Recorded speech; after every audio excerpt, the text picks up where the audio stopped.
পৃথিবীতে এত কিছু থাকতেও মানুষ কখনো না কখনো নিজের অস্তিত্বের চেয়েও অন্য কারো অস্তিত্বকে বেশি ভালোবাসে। নিজের জীবন ভাসিয়ে দিয়ে ধরে রাখে অন্য এক জীবন। সময়টা থেমে থাকে না। ব্যর্থতার অপ্রাপ্তির ভিড়ে হাঁটতে হাঁটতেই হঠাৎ একদিন বুঝে যাই সবকিছু আমাদের জন্য নয়। প্রতিটি না পাওয়া, প্রতিটি হোঁচট যেন আমাদের একটু একটু করে মানুষ করে তোলে। আনন্দ, দুঃখ, হার জিত সব মিলিয়ে জীবন। আর এই জীবনটাই শেখায়, বুঝিয়ে দেয়, কখনো না চাইলেও আমরা বদলে যাই, পরিণত হয়ে ওঠি।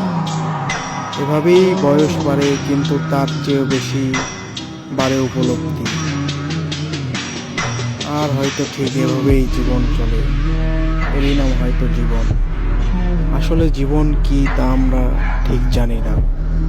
আমরা উপলব্ধি করতে পারি আমাদের অভিজ্ঞতা, আমাদের পথ চলা, আমাদের হোঁচট খাওয়া সব কিছু মিলিয়েই জীবন।